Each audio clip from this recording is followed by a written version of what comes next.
Bengolea. Alberto Bengolea está seguro de que esta vez no le va a pasar lo que en el 2016 cuando postulaba a la alcaldía de Lima. Recordarán que en ese entonces también él fue uno de los candidatos que mejor performance tuvo durante la ronda de debates. Pero ocurre, dice él, que habiendo sido el debate 7 días antes de las elecciones, pues el elector no tuvo tiempo como que espabilarse y decir, wow, Alberto Bengolea, tengo que votar por él. Dice que esto no le pasa ahora, que el timing es perfecto.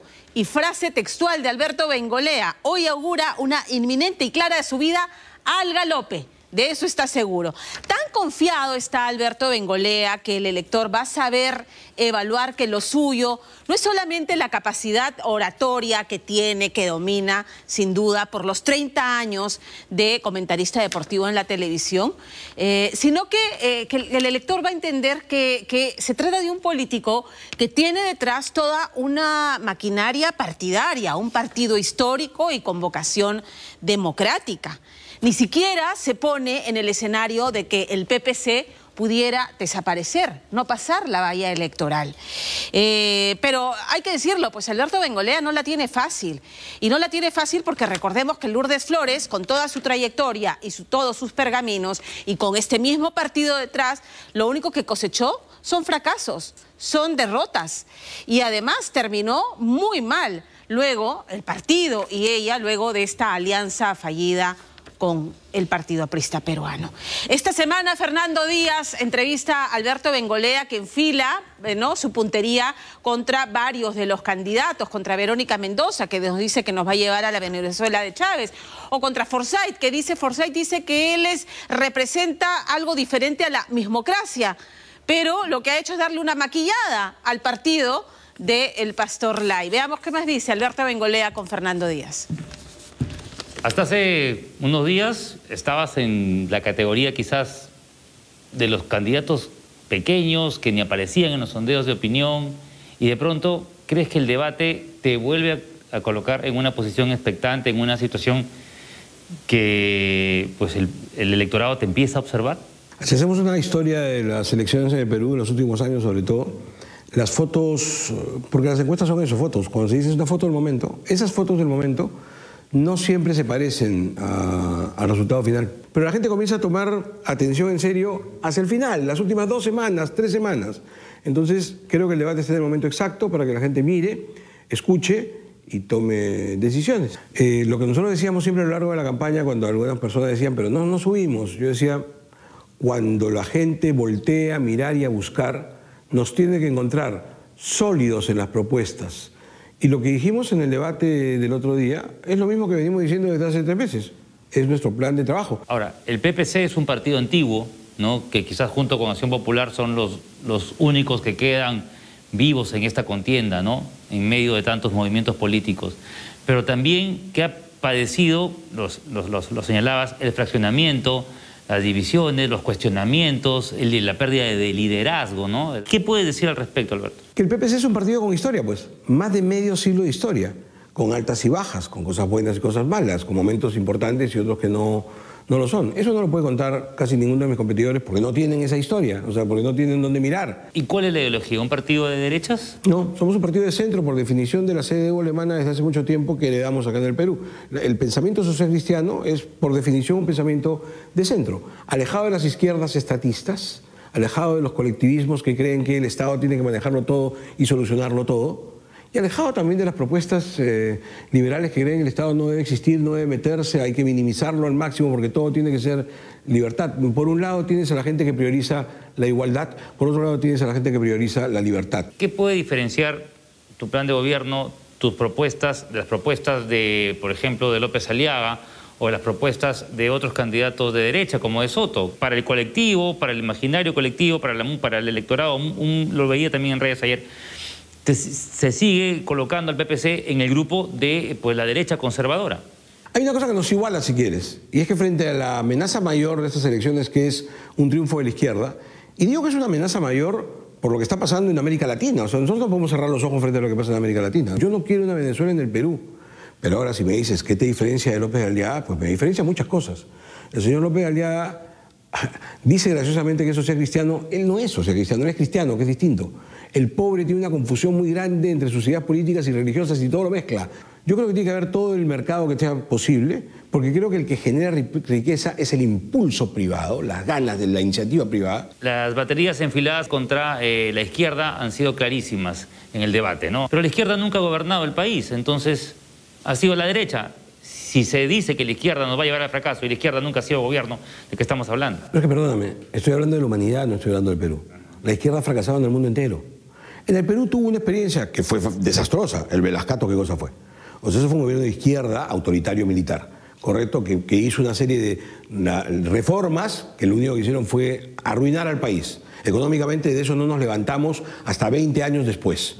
Y fue el culpable de toda la tragedia que vino después en los 80. Es más, ahí germinó Sendero Luminoso. O sea, todo mal. Fue nuestra única experiencia de izquierda. Pero te concedo, y además porque no estaba pensando en la experiencia peruana, estaba pensando en la experiencia mundial. ¿Qué experiencia comunista ha sido realmente beneficiosa para sus pueblos? Ninguna. ¿Cómo distribuir la riqueza? Es un gran problema en el Perú, ¿no? O sea, lo que vemos es que siempre los ricos se hacen más ricos y los pobres siguen siendo más pobres, y hay una brecha enorme donde los servicios básicos no alcanzan a las mayorías. Acabo de poner el ejemplo. ¿Qué propones entonces? Un Estado eficiente, un Estado que exista, no que se ponga de costado. Esa es la diferencia, pues. En el tema económico, ¿cómo rescatar esta economía quebrada por pandemia, por crisis, por un despilfarro de los fondos en el manejo de la misma emergencia? ¿Qué hacer? Hay tres cosas que yo quiero hacer. La primera, la urgente, la rapidita, ¿no es cierto? Tenemos que velar por las MIPYMES, las microempresas, las pequeñas empresas, las medianas empresas, y por los profesionales independientes de quienes nadie ha hablado. Estoy hablando del que gira un recibo de cuarta categoría, el abogado, el arquitecto, el ingeniero, que alquila un local, que contrata a 2, 3 personas, su asistente, su secretaria. Ok, el problema con estas personas es que dan trabajo a 2 o 3 más. Y para eso estoy planteando dos cosas. La primera, los poquitos que recibieron reactiva, porque fueron poquitos, tenemos que patear el primer pago de su deuda. Y en esa misma línea, los que no recibieron crédito tendrán que recibirlo para permitirnos la reactivación. Tenemos que reactivar. Ahora, ¿de dónde financiamos todo esto?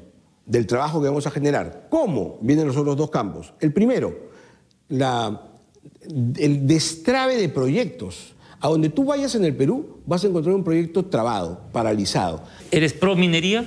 Sí, soy pro minería. Vas a heredar un Perú con unas cifras altísimas de contagios, sin vacunas todavía para todos, y esa es una gran preocupación de aquí a los próximos años. En el caso de las vacunas, para mí es bien sencillo el tema.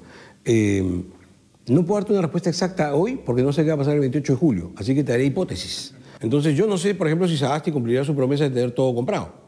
Si efectivamente tiene todo comprado, perfecto, la primera parte de la chamba está hecha. Y entonces nuestro trabajo va a ser la distribución, para lo cual vamos a aplicar no solamente las cadenas de salud, porque yo he escuchado a gente decir que en el Perú tenemos gran experiencia en vacunación. Sí, pero nunca así de masivas. Acá necesitamos el concurso del sector privado, de las Fuerzas Armadas y de la Iglesia Católica. ¿Permitir que los privados intervengan y compren, que traigan vacunas? Estaba hablando de la distribución de las vacunas porque primero estaba en la hipótesis de que efectivamente Sagasti compró.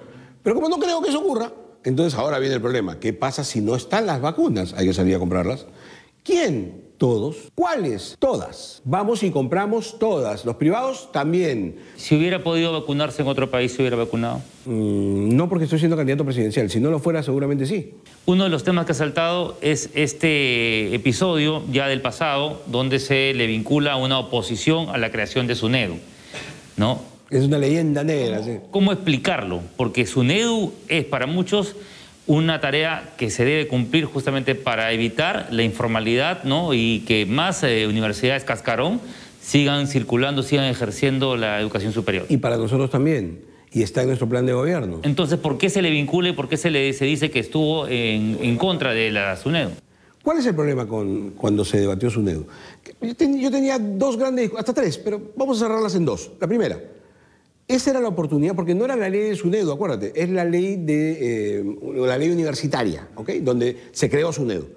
En la ley universitaria yo incluí todo un capítulo para el desarrollo del deporte universitario, que Armando Militare, el presidente de aquella comisión, ¿no es cierto?, lo cortó porque como estaba molesto conmigo, o sea, él hace que las broncas personales se conviertan en una cosa de Estado.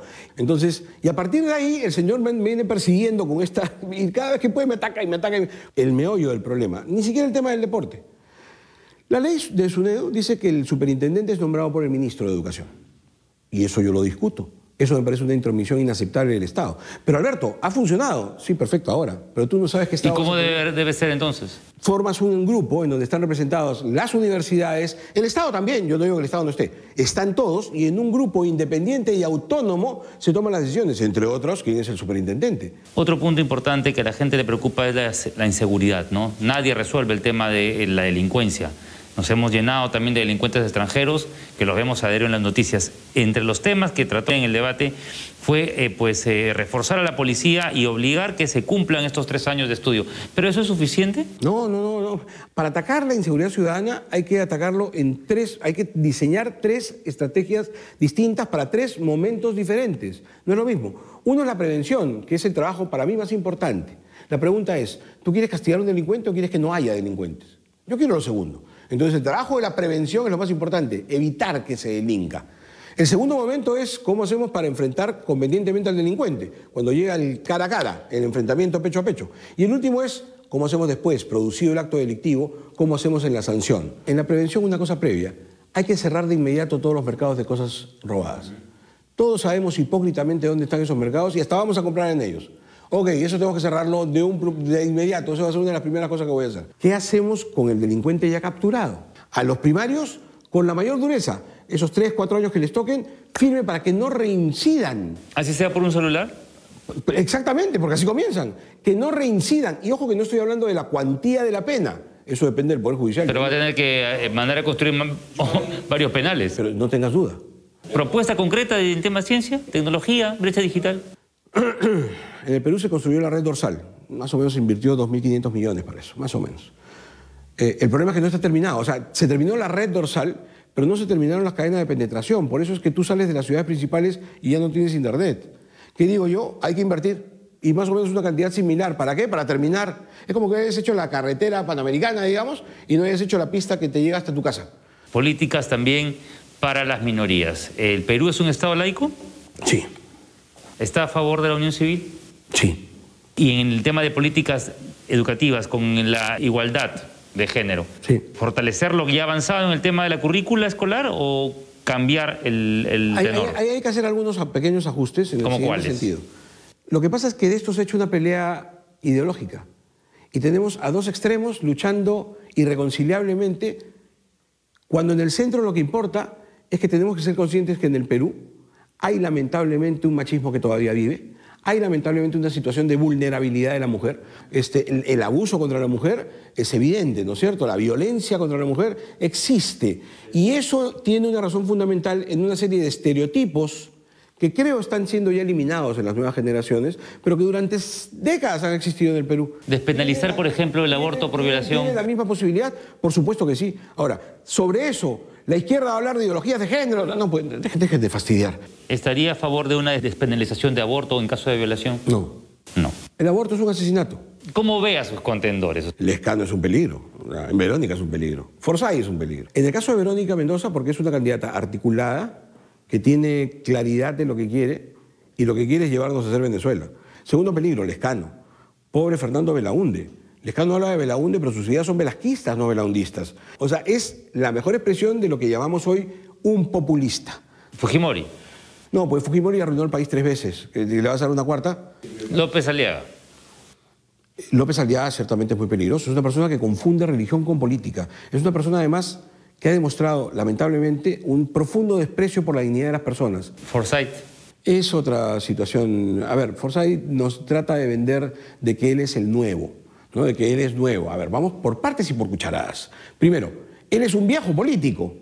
Un viejo político que ha sido regidor de La Victoria, faltoncito como regidor de La Victoria, no iba a las sesiones de consejo. ¿Podrá pasar la valla el PPC? Vamos a ganar las elecciones. O sea, esa no es mi discusión. Esa no es mi discusión. Ahora, discúlpame.